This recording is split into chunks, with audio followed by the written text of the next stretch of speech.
नाथा पाटील वाड्याबाहेर गेला. वाडा शांत झाला. ती माकडवाल्याची पोरगी जिवंत कशी? नीती या गावच्या माळावर आहे म्हणे. मग राव्या ढेकणा कुठे गेला? हा काय प्रकार आहे? या विचारानं रंगरावाची पाठ घेतली.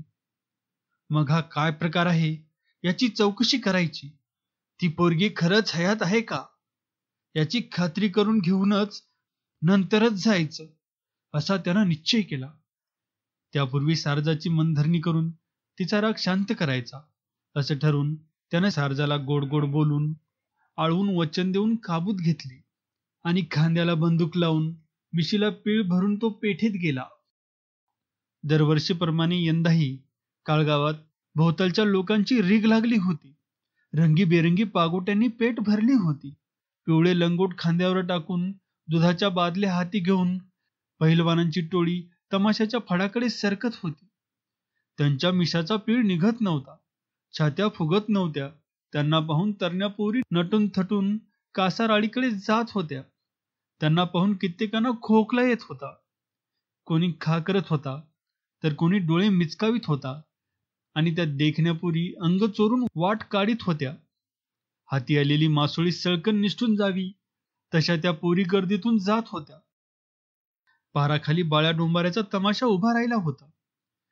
त्याचं ढोलकं ताल्यांची एंबले बांधित होतं आणि त्यात ती गुल्ली इरसाल लावणी घेऊन रंग भरीत होती. माणसं वेडावत चालली होती. काही कनवटीचे पैसे गुल्लीवर उधळत होते. गुल्ली तिचं तारुण्य रूप नि कोमल कंठ, पायातील नुपुरांचा उन्मादक झणझणाट यानं फड बावचळला. ती नाचत होती, गात होती, समोरच्या माणसाला गपकन डोळा मारित होती आणि राया माझ्या मंदिरी चला हे कडवं परत परत आळवीत होती. पैशाचा पाऊस पडत होता. बाळ्या डोंबारी पैसे गोळा करीत होता. काळगावची जत्रा म्हणजे माळावरच्या भिकाऱ्यांना एक पर्वणीच लाभली होती. सर्व भिकारी आपापले कसब दाखवित होते. पेठेत जागोजाग त्यांचे खेळ होत होते. साप गारुडी नागांना खेळवित होते. माकडवाले माकडांना नाचवित होते. सैदू दरवेशाच्या माथाऱ्या अस्वलानं गाव दणानून सोडला होता. मारुतीच्या देवळापुढं तुरेवाल्यांनी भानामतीचा खेळ रंगात आणला होता. भानामतीचे चमत्कार पाहून लोक स्तंभित झाले होते. भिकाऱ्यांची पोरं सर्वत्र संचार करीत होती. ती सशाची पिल्ली, पोपट, भोरड्या, लावरी, चिमूर विकत होती. जत्रेला आगळं रूप आलं होतं. लोक धुंद झाले होते. दुपारी दुर्गा गावात आली. जत्रा पाहत पाहत ती कासाराळीत गेली. हिरवीगार काकणं भरून परत फिरली. कुंभाराच्या बोळात शिरून पुढे निघाली. तोच पुढून रंगराव आला. दुर्गाला ओळखून वाट अडून उभं राहावं तसं थांबला. बंदुकीचा दस्ता धरून त्यानं दुर्गाच्या डोळ्यात नजर कोंबली. तिनं क्षणात त्याला ओळखलं. रंगराव म्हणाला, तू? अगं, या डोळ्यासाठी राधानगरी खुळी झाली आहे आणि तू इकडे निवांत आहेस. तुला सुखी पाहून मला आनंद झाला. आनंद कसला? दुर्गानं भुवया चढवल्या. दुर्गा, तुला खरं सांगू? काय? ही रुंद छाती, हे असे केस, ही हळदीच्या कोंबासारखी काया. म्हणणं काय? मला एवढंच म्हणायचंय की तुझ्यासारखी देखणी पोरगी माझ्या खोऱ्यातून सहसा सलामत सुटत नसती. पण तू नशीबवान आहेस नि दुर्दैवीही. कशी? दुर्गा, तू माझ्या खोऱ्याचं अन्न खाल्लंस पण पाणी चाखलं नाहीस. जर तसं घडलं असतं तर तुला कळून आलं असतं की कासारी नदी काठची माणसं पोलादी असतात. पण तू वेडी. मी निवेडी? हो, देवा शपथ. जर तू माझ्या सारख्याची परीक्षा घेतली असतीस तर तुला जन्मभर विसरच पडला नसता. दुर्गाने शांतपणे ऐकून घेतलं. मग म्हणाली, तू फाजील गांजा ओढतोय वाटतं. कोणी? मी गांजा ओढला? होय, म्हणूनच ही बडबड करतोस. मला आधी हे कळू दे की तू कोण? मी राधानगरीचा रंगराव. ते मला ठाव आहे. मी विसरणार नाही. मला तू पळवलं होतंस. पण काय करू, मी गरीबाची लेक पडले. नाहीतर नाहीतर नाहीतर काय, मी तुला ठार मारलं असतं. मला? होय, तुला. वेडी? मी वेडी? ते जाऊ दे. दुर्गा, राव्या कुठे आहे? नरकात. सरळ सांग. माझी वाट सोड. नाहीतर काय करशील? खेटरानं पूजा. रंगराव चरकला. त्यानं आजूबाजूला पाहिलं.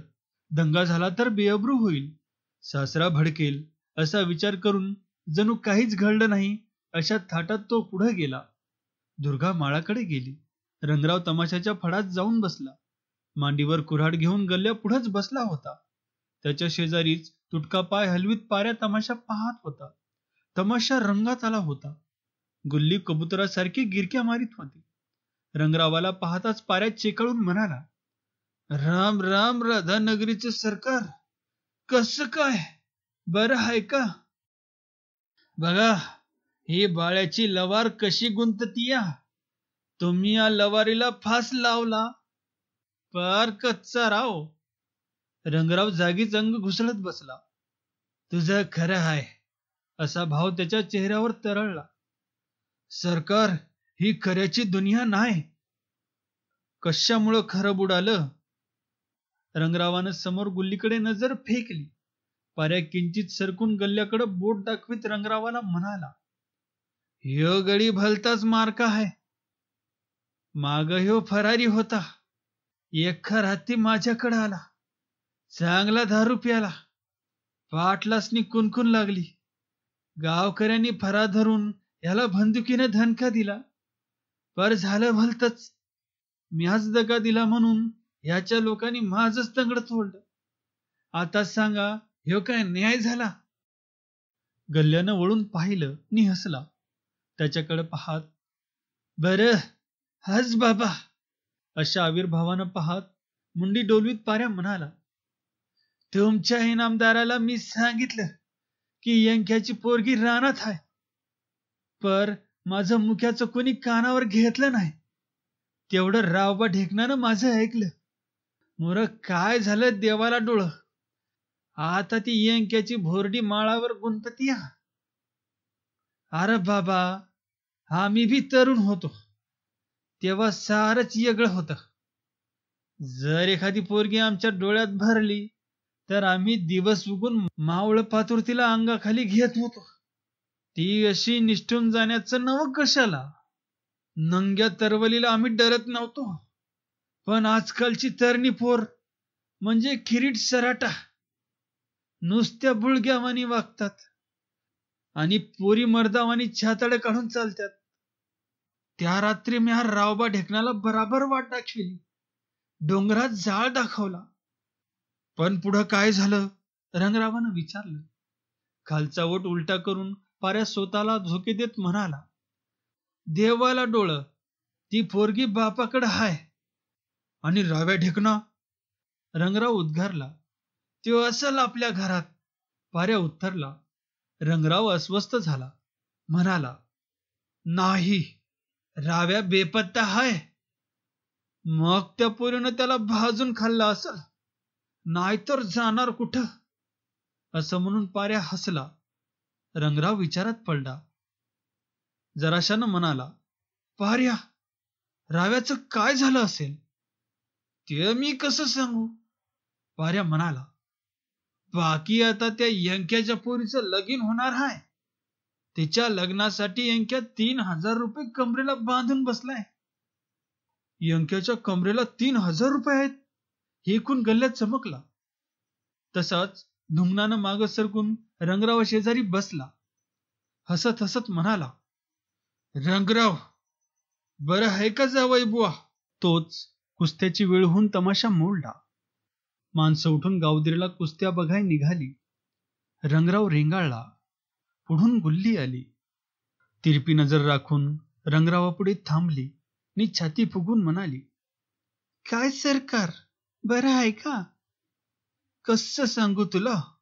रंगराव दुखी सुरात म्हणाला, देवानं तुला तारुण्याची दौलत दिली आहे म्हणून तू अशी माणसाची कत्तल करीत फिरते. तेच मेलं रडगाणं, असं म्हणून गुल्ली पुढं सरकली आणि गर्दीत दळली. रंगराव, पाऱ्या आणि गल्ल्या हे तिघे निघाले होते. रंगरावाच्या डोळ्यात गुल्ली नाचत होती. गल्ल्या मनात यंकेचे 3,000 रुपये मोजून घेत होता आणि आता कसली फुनगी टाकून आग लावावी याचा पाऱ्या विचार करीत होता. कोणी कोणाशी बोलत नव्हतं. ते गावाबाहेर येऊन एका झाडाखाली बसले. रंगराव किंचित गंभीर होऊन म्हणाला, डोळ्यात गेलेलं कुसळ हे मुसळासारखं वाटू लागतं. तशी ही बाब आहे. दुर्गा आणि गुल्ली या भिकाऱ्यांच्या 2 पोरींनी आम्हाला टांग मारली आहे. दुर्गाना तर इनामदारांना वेळ लावला आहे.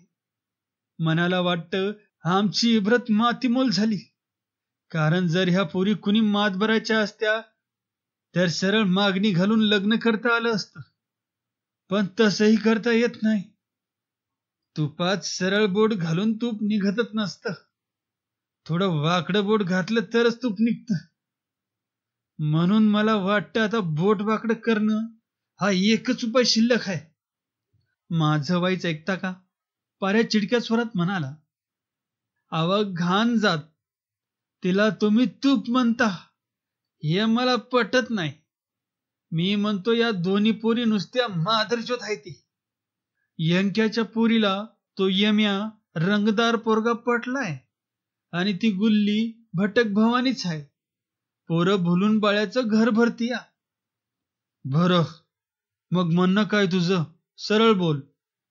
गल्ल्यानं बिथरून म्हटलं आणि पाऱ्या वाकडी मान करून म्हणाला, म्हणणं एकच की तुम्हासनी माझ्यासारख्या गरीबाचा पाय तोडता येतो, पण ह्या पोरीची नांगी मोडता येत नाही.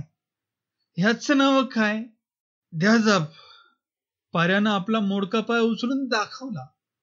गल्ल्या म्हणाला, एकाच रातीत नांगी मोडू